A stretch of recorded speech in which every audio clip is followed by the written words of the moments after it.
Така и отново продължаваме. Тук също най-вероятно е търсено къде има шахта. Дърветата се вижда, че са покарали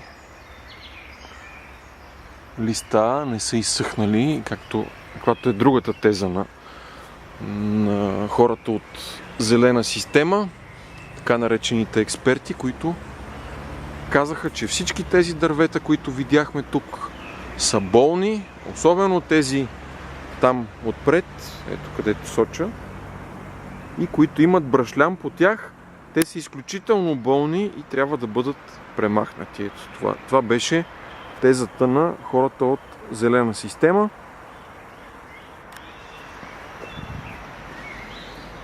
Тук се вижда един съборен стълб от осветлението на тази алея. Виждаме още брашлян по дърветата навсякъде и стигаме до началото на просеката.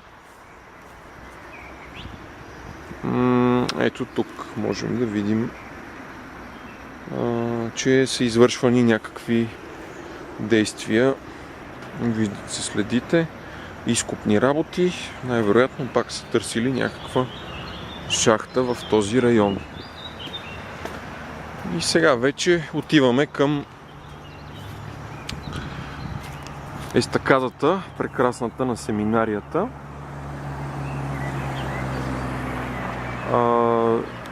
От тук мисля, че много ясно се вижда. Ето това там е унищожената част от Борисовата градина. Някъде около 4 или 500 метра дължина и около 8 метра ширина, която вече е асфалтирана и по нея се движат автомобили. Там, където минава сега таксито в момента, можете да видите ето това нещо, където се движи автомобила, е заградено и виждате този тротуар, този бордюр по-скоро, който се е появил. Точно това е проекта на Столична община, на архитект Диков за изграждане на трамвая. Изместване на Симеоновско шосе в страни, мое ляво, и пускане на трамвая тук по края на Симеоновско шосе и да навлезе през това последното дърво към нас и нататък в така наречената просека. Вече са изградени тези бордюри. За мен това си е абсолютно незаконна дейност. Ето където минава сиви автомобил. Абсолютно незаконна дейност, която става с съгласието, очевидно и съзнанието на главния архитект на Столична община и на кмета Йорданка Фандъкова и с мълчаливото съгласие на Столичния общински съвет, който не взима абсолютно никакво нито становище, нито някакви действия предприема. РДНСК по същия начин. Строителния контрол, ето тук се вижда изключително ясно. Там, където се движат автомобилите в момента, на практика това се смята да бъде трасето на трамвая. То е точно около 7 метра, може би малко по-малко.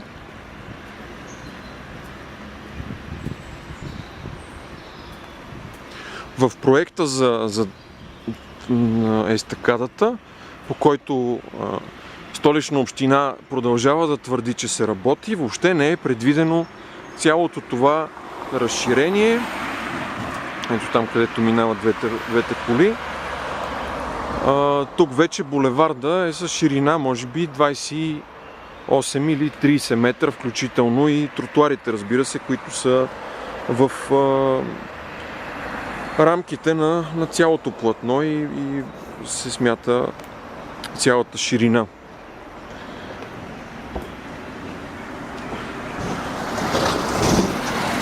Ето ги бордюрите отново, за да се види, че няма скрито покрито.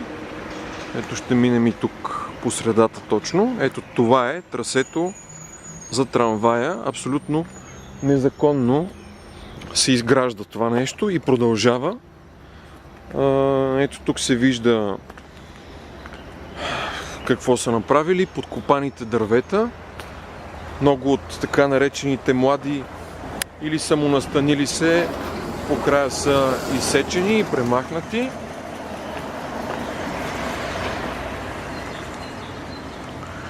И сега продължаваме. Вижда се, ето тук, това дърво как е отсечено.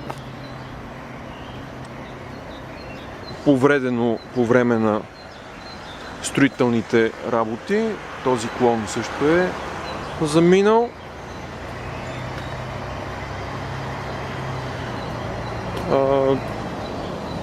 Ето тук продължаваме напред.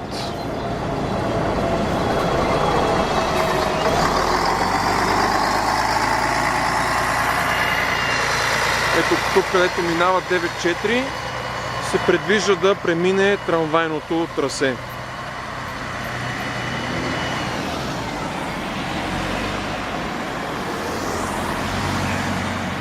Тук се вижда колко, поне 3 метра настрани, всичко е изсечено. Предполагам на Google Maps ще се види какво е имало тук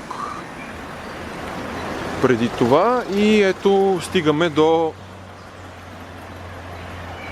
няколко дървета, които са си отсечени от всякъде. Ето тук се вижда много ясно. Това е едното дърво, това е следващото. Абсолютно незаконни действия, които просто никой не обръща внимание от компетентните органи. Единствено омбудсманът на Република България Константин Пенчев заяви, че трябва да има допитване до гражданите и че трябва да се потърси алтернативно трасе на трамвая. За съжаление обаче, както виждаме, нещата продължават да се случват, независимо, че е абсолютно незаконно това, което става. Но надяваме се всички, които гледат това филмче, поне да бъдат информирани за това, което става в техния град. Ето и тук по същия начин. И да ви кажем, че ще има със сигурност още протести по темата. Ето, погледнете това дърво. Мисля, че изключително красноречиво показва за какво става въпрос. Въобще не бяха предвидени да се секат дървета в тази част тук настрани.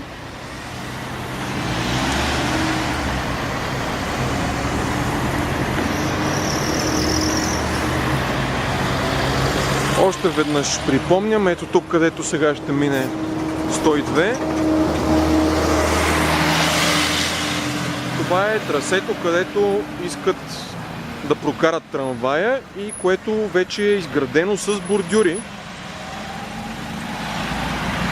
Абсолютно в разминаване с подробния устройствен план на кръстовището на семинарията.